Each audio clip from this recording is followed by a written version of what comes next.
Hello guys, आप सभी लोग कैसे हैं। आज जो है हम नेक्स्ट एक्सरसाइज पर चर्चा करेंगे। इसके पहले जो है मैंने 1.1 जो है पूरी कंप्लीट करवा दी थी। आज जो है दूसरी एक्सरसाइज हम करवाएंगे। पहले हम कॉन्सेप्ट देखेंगे, उसके बाद हम क्वेश्चन देखेंगे। जिससे क्या होगा, अगर पहले से हमको कॉन्सेप्ट क्लियर होगा तो क्वेश्चन लगाने में बहुत आसानी हो जाती है। चलिए ज़्यादा समय को बर्बाद ना करते हुए देखते हैं मोटिवेशन थॉट को। लिखा हुआ है, यदि यदि नशा करना है तो मेहनत का करो। यदि नशा करना है तो मेहनत का करो, क्योंकि अगर इससे बीमारी भी आएगी तो सफलता वाली आएगी। बिल्कुल सही बात है, क्योंकि अगर नशा करना है तो मेहनत का करिए, क्योंकि जब आप जितनी मेहनत करेंगे तो इससे सफलता ही आएगी। तो बात समझ में आती है। ऐसा नशा करने से किसी का नुकसान नहीं होता है, इसलिए जो है नशा करना है तो मेहनत का करो। चलिए फिर आज शुरुआत करते हैं। टॉपिक कौन कौन से हमको पढ़ने हैं और उसके बाद हम क्वेश्चन करेंगे। समुच्चय के प्रकार, क्योंकि इसके पहले जो है मैंने समुच्चय क्या होता है वो डिफाइन कर लिया था। उसके बाद समुच्चय लिखने की विधि कौन कौन सी होती है वो हमने पढ़ी थी। जिन लोगों ने अभी तक नहीं पढ़ा है, वीडियो जो है डिस्क्रिप्शन में मिल जाएगा, पहले आप उसको देखिए, उसके बाद आप इस वीडियो को देखिए।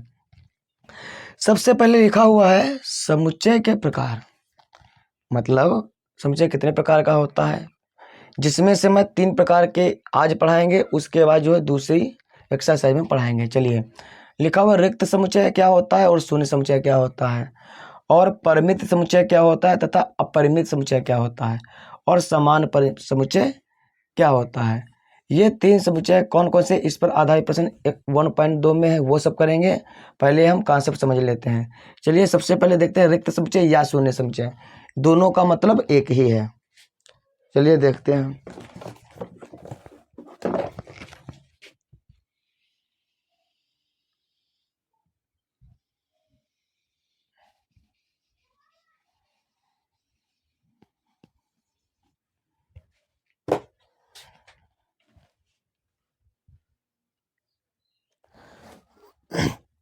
देखिए पहला टॉपिक जो है रिक्त समुच्चय यानी कि शून्य समुच्चय, इसको हमें देखना है।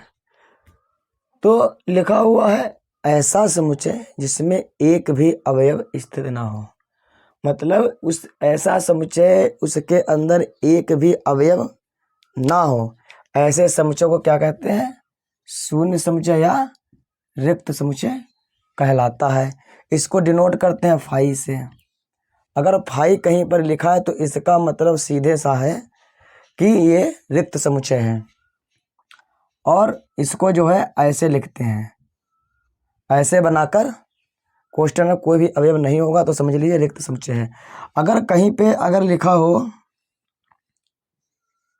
जीरो के अंदर लिखा हो रिक्त समुच्चय है कि नहीं, ये रिक्त समुच्चय नहीं है। ये चीज़ बहुत ज़्यादा ध्यान रखने की ज़रूरत है, क्योंकि ये रिक्त समुच्चय इसलिए नहीं है क्योंकि इसके अंदर देखिए जीरो जो है अवयव के रूप में स्थित है, इसलिए ऐसे क्वेश्चन में विशेष ध्यान देना है। तो चलिए इसके हम कुछ एग्जाम्पल देखेंगे, बात समझ में आ जाएगी। ऐसा समझिए जिसके अंदर कोई भी अवयव नहीं होता, इसे शून्य समुच्चय या रिक्त समुच्चय कहते हैं। चलिए लिखा हुआ है यक्ष सच दैट यक्ष किसी उच्च माध्यमिक विद्यालय में कक्षा 11 में अध्ययनरत विद्यार्थी है। मतलब ये यक्ष है किसी कक्षा 11 जो उच्च माध्यमिक विद्यालय होता है उसमें कक्षा 11 में अध्ययन विद्यार्थी है। इसमें देखना क्या है, कौन सा रिक्त है कौन सा रिक्त नहीं है। तो रिक्त होगा कि नहीं होगा पहले बात समझ लेते हैं। जो उच्च माध्यमिक विद्यालय होता है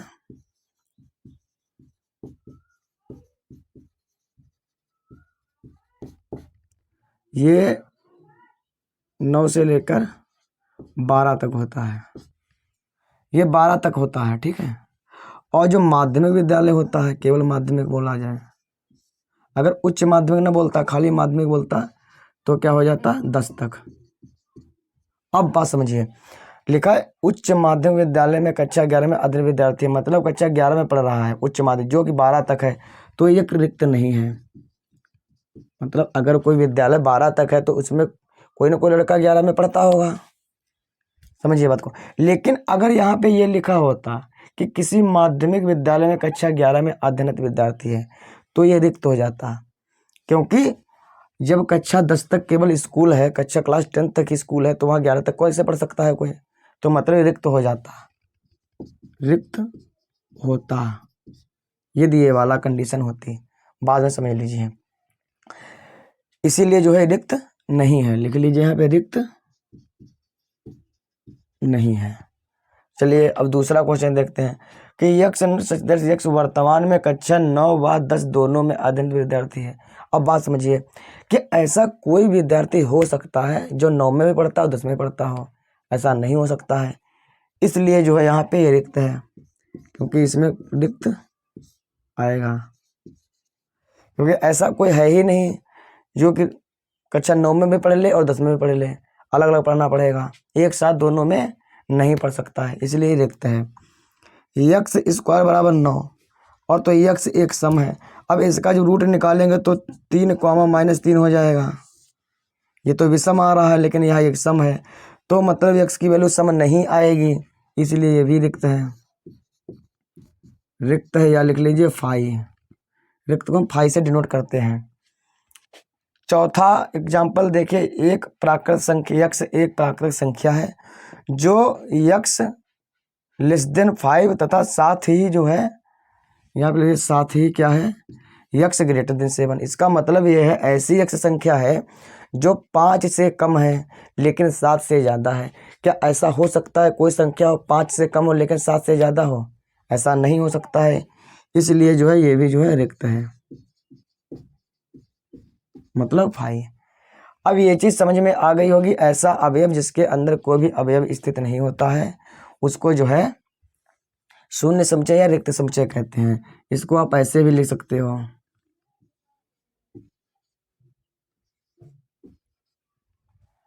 बात समझ में आ गई। चलिए अब देखते हैं दूसरा टॉपिक, फिर उसके बाद हम क्वेश्चन सीधे कराएंगे। परिमित तथा अपरिमित समुच्चय क्या होता है?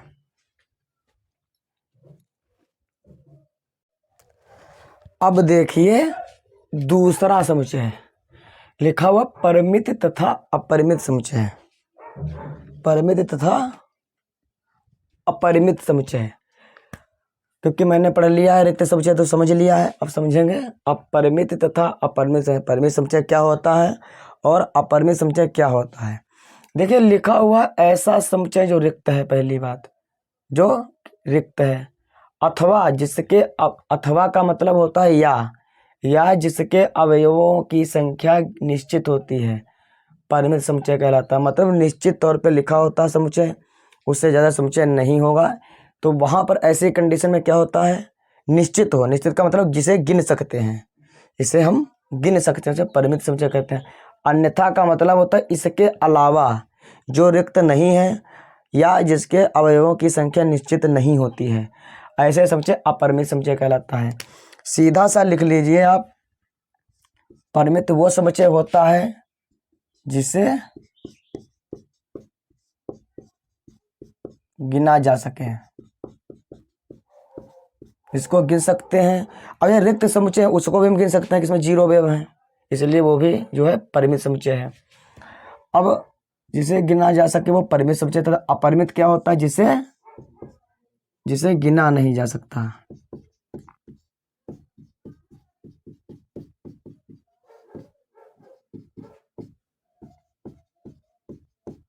या अनिश्चित होता है।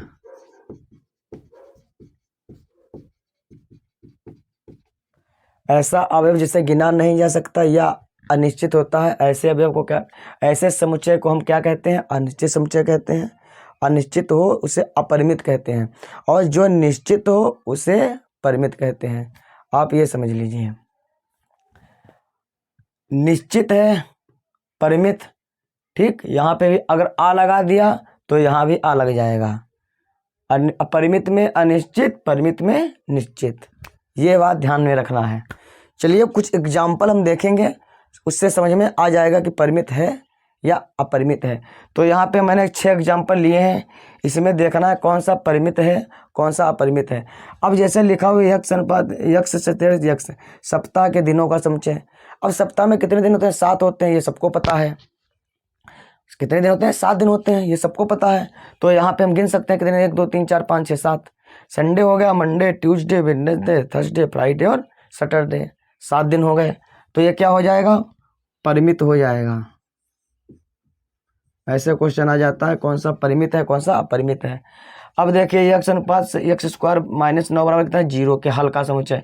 मतलब इसके हल करेंगे तो इसके कौन कौन से अवयव आएंगे और उनका समुच्चय अनिश्चित होगा कि निश्चित होगा, देख लीजिए यहाँ पे।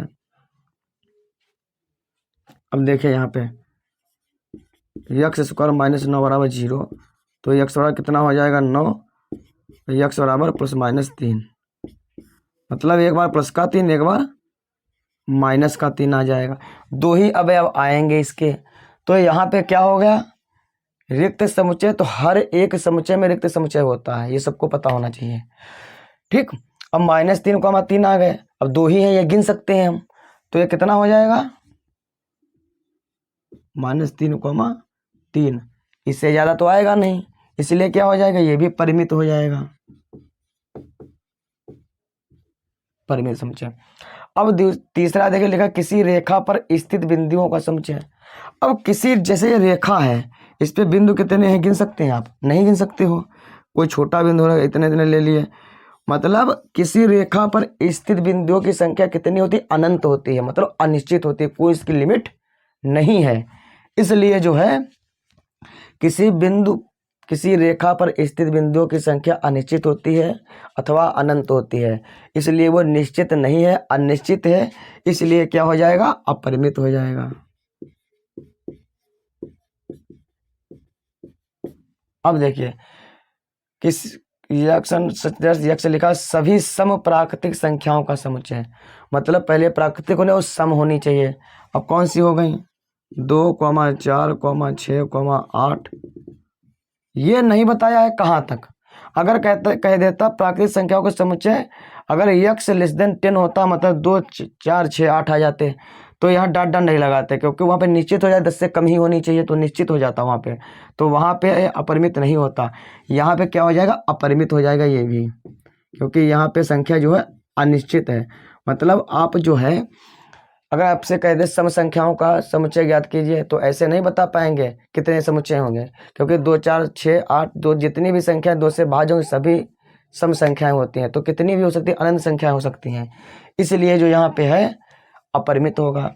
अब देखिए बिलोंग्स टू यन से डरना नहीं, क्योंकि यन का मतलब होता है प्राकृतिक संख्या, नेचुरल नंबर। इसको यन से डिनोट करते हैं, ऐसे वहाँ पे लिखा होगा, तो डरने की जरूरत बिल्कुल नहीं है। तो पहली बात, यक्ष जो बिलोंग है यन में होना चाहिए, मतलब यक्ष जो है प्राकृतिक संख्या होनी चाहिए, और साथ में इसका हल क्या आएगा देख लीजिए यहाँ पे।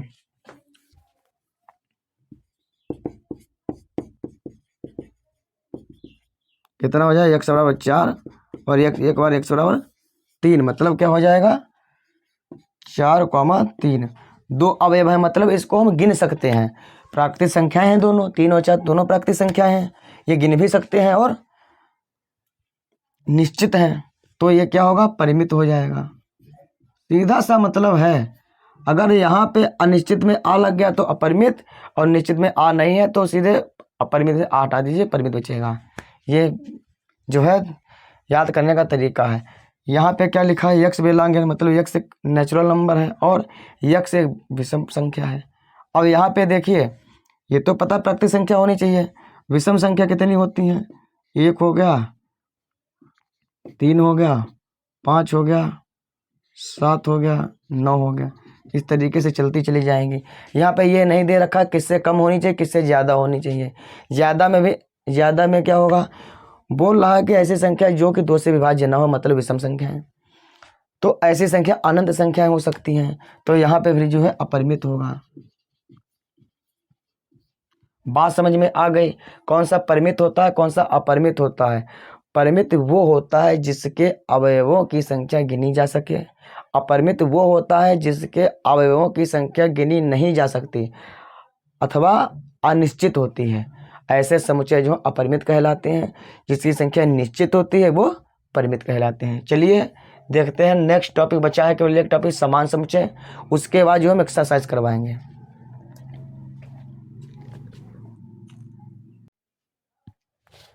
चलिए देखिए अब लास्ट टॉपिक है इस एक्सरसाइज का, समान समुच्चय।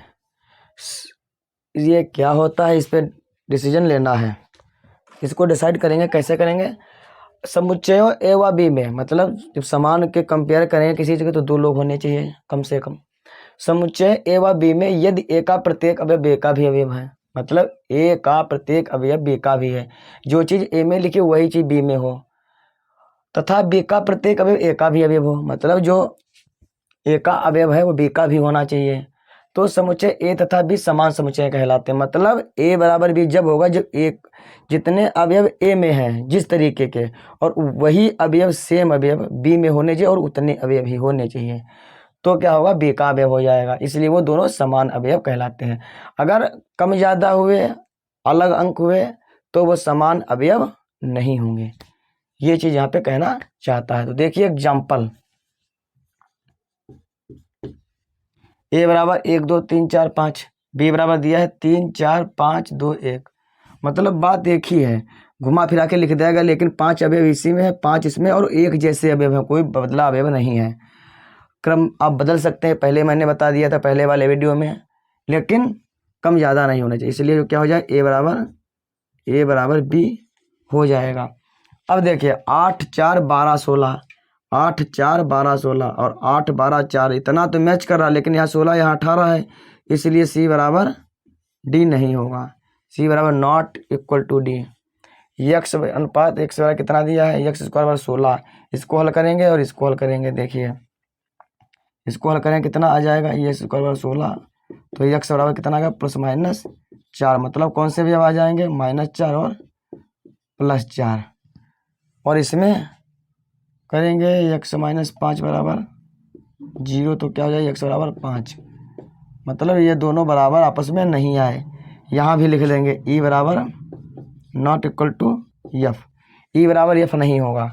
अब इसका देखिए लिखा धन पूर्णांक का मूल है, मतलब जो धन पूर्णांक, क्योंकि यक्स -2x बराबर, इसको हल करेंगे, बोल दिया पहले धन पूर्णांक ही लेना है, ये पहले यहाँ पे बोल दिया है।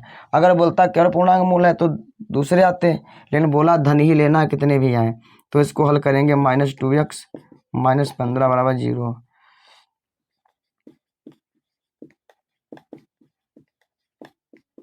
यही करेंगे, गुणनखंड ऐसे करेंगे ना इसके। अब देखिए एक्स स्क्वायर -2x -15 बराबर 0, तो एक्स स्क्वायर -5x + 3x -15, क्योंकि 5 में से अब -5 का +3x का है तो माइनस का 2x बचेगा, और इसकी मल्टीप्लाई माइनस का 15 आ जाएगा। यहाँ से x कामन ले लेंगे, x -5 बचेगा, और यहाँ पर से 3 कामन ले लेंगे, कितना बचेगा, x -5, x -5 और इंटू x + 3 बराबर 0। इसको हल करेंगे, एक बार x बराबर 5 आ जाएगा, एक बार x बराबर -3, लेकिन यहाँ बोल रखा है धन वाला ही लेना, तो क्या आ जाएगा, केवल 5 आ जाएगा। देखिए यहाँ पर भी 5 आ रहा है, एफ में भी, और जी में भी 5 आ रहा है, इसलिए एफ बराबर जी हो जाएगा।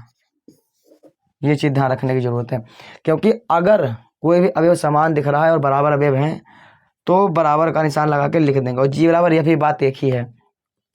अब देखिए कोई किसी से मैच कर रहा है, अगर कर रहा होगा तो वो उसके बराबर हो जाएगा, बराबर मैच नहीं कर रहा है इसलिए बराबर नहीं होगा। अगर अवयव बराबर हैं और समान संख्या में तो बराबर होंगे, इसका भी अवयव इसमें होना चाहिए, इसका भी अवयव प्रत्येक अवयव इसमें होना चाहिए, तो दोनों बराबर हो जाएंगे, नहीं तो ये समान अवयव समान समुच्चय नहीं होंगे। चलिए फिर देखते हैं 1-2 और एग्जाम्पल, और फिर उसके बाद में एक्सरसाइज करवाएंगे, क्योंकि बहुत अच्छा ये टॉपिक है, इससे कम से कम 2-4 क्वेश्चन जरूर आ जाते हैं, क्योंकि समुच्चय एक ऐसा टॉपिक है इसमें कई क्वेश्चन बनाया जा सकता है, क्योंकि थ्योरेटिकल है पूरा, और इसीलिए जो हम पहले कॉन्सेप्ट करवाते हैं, इसी उसके बाद ही एक्सरसाइज करवाएंगे, जिससे क्या होगा कि आपको समझ में अच्छे से आ जाएगा।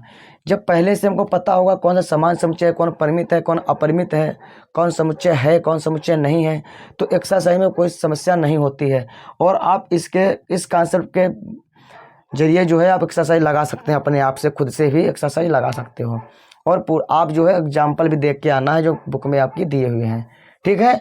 चलिए फिर देखते हैं कुछ और एग्जाम्पल, उसके बाद जो है एक्सरसाइज करवाएंगे हम। चलिए देखते हैं कुछ और एग्जाम्पल, और इसके बाद जो है इसका कॉन्सेप्ट खत्म हो जाएगा और इसके बाद हम एक्सरसाइज सीधे करेंगे, क्योंकि कॉन्सेप्ट पहले से क्लियर हो जाएगा तो अच्छे से समझ में आ जाएगा। लिखा ए शब्द एलॉय के अक्षरों का समुच्चय तथा बी शब्द लोया के अक्षरों का समुच्चय ज्ञात कीजिए। क्या ए और बी बराबर हैं? देखिए हमें पता है ए बराबर एलॉय के समुच्चय क्या लिखेंगे, ए एल, ये पता है हमको, एक ही बार लिखा जाता है, 2 बार नहीं लिखना है। ओ और वाई, ये दोबारा नहीं लिखना है। बी बराबर क्या होगा, एल ओ वाई ए। क्या सेम अक्षर है, A L O Y, A L O Y. हाँ, ए बराबर बी हो जाएगा यहाँ पे, वो इसलिए क्योंकि इसके अक्षरों, क्योंकि अगर 2 बार लिखा तो उस अक्षर को हम एक ही बार लिखते हैं, क्योंकि पता है समुच्चय में कोई भी शब्द रिपीट नहीं होगा। ठीक है, इसलिए ए बराबर बी समुच्चय के रूप में दोनों बराबर हो जाएंगे। दिखने में अलग अलग लग रहे हैं लेकिन दोनों बराबर में हो जाएंगे। देखिए ठीक उसी प्रकार से यन सच यन बिलोंग टू जेड, इसका मतलब जेड का मतलब है इंटीजर होना चाहिए। इंटीजर का मतलब पूर्णांक, धन भी हो सकता है और माइनस भी हो सकता है। ठीक है, इसलिए दे रखा है एन स्क्वायर की वैल्यू जो है 4 से कम होनी चाहिए या बराबर हो। कम हो सकती है एन स्क्वायर की वैल्यू, या बराबर होनी चाहिए।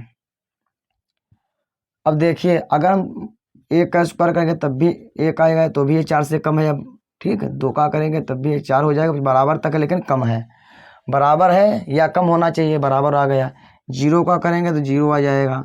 अब लेकिन -1 का करेंगे कितना हो जाएगा, 1 हो जाएगा प्लस का, वो भी जो है 4 से कम होना चाहिए। कम नहीं, ज़्यादा होना चाहिए, क्योंकि ज़्यादा होना चाहिए, बराबर होना चाहिए। क्योंकि कम करेंगे तो माइनस में कितना भी लिख सकते हैं, वो तो कम ही आता रहेगा। ठीक है, ये चीज़ ध्यान रखना, ये चिन्ह लगा लेना। -2 का करेंगे तो 4 आ जाएगा। 4 जो है इसके बराबर है, ज़्यादा तो है नहीं, ये कंडीशन ज़्यादा नहीं होना चाहिए, कम होना चाहिए, बराबर होना चाहिए। तो कौन कौन से आ जाएंगे, -2 -1, क्योंकि यन का मतलब है, यन जो वैल्यू है, यन बराबर 1 रखेंगे, यन बराबर 2 रखने पर यन बराबर -1, यन बराबर -2, या यन बराबर 0 रखने पर ये मान प्राप्त होते हैं। तो यहाँ पे दे रखा है यन स्क्वायर की वैल्यू, मतलब यन बराबर 1 रखें, इसका स्क्वायर जो 4 से कम होना चाहिए या बराबर होना चाहिए। कम वाले भी लिखे जाएंगे, बराबर वाले भी लिखे जाएंगे, ज़्यादा से ज़्यादा नहीं लिखना है। ठीक है, क्योंकि -3 अगर कर दोगे तो 9 हो जाएगा, वो 4 से ज़्यादा हो जाएगा, इसलिए -3 नहीं लेंगे। 0 1 2 ये आ गया। अब देखिए इसका मूल्य निकालते हैं, x स्क्वायर -3x + 2 बराबर 0, स्क्वायर -2x - x + 2, क्योंकि माइनस माइनस प्लस हो जाएगा, -3x आ जाएगा, x - 2, यहाँ -1 कॉमन ले लेंगे, x - 2, x - 2 × x - 1 बराबर 0। तो कौन कौन से मूल आ जाएंगे, 2 और 1, जो कि 2 और 1 हैं। लेकिन यहाँ पे दिखने में तो लग रहा है 1 और 2 का कर देगा 4 के बराबर हो जाएगा। ठीक है, लेकिन यहाँ पे जब पूरा दिया है जेड में बिलोंग करना चाहिए, प्लस भी हो सकता है माइनस भी हो सकता है। जब पूरी कंडीशन दे रखी है इसलिए यहाँ पे -2 भी आ गया, -1 और 0 आ गया, इसलिए जो है ए बराबर बी नहीं होगा। अगर ये दे रखा होता ना धन पूर्णांक है, यन बराबर जो है धन पूर्णांक जेड प्लस दे रखा होता, तब इतना लिख देते, बराबर हो जाता। ये चीज़ ध्यान रखना। चलिए अब जो है ये काम, आज का लेक्चर खत्म होता है। हम मिलेंगे नेक्स्ट वीडियो में, जिसमें जो हम एक्सरसाइज करवाएंगे पूरी। ठीक है, तो ये चीज़ें समझ में आ गई होगी। जिन लोगों को वीडियो समझ में आ गया होगा वो लोग लाइक कीजिए और शेयर कर दीजिए उन लोगों के पास जिनको इसकी ज़रूरत है, और सब्सक्राइब कर लीजिए, जिससे क्या होगा, आपको नोटिफिकेशन सबसे पहले मिल जाएगा जब भी वीडियो को अपलोड करेंगे। चलिए मिलते हैं नेक्स्ट वीडियो में।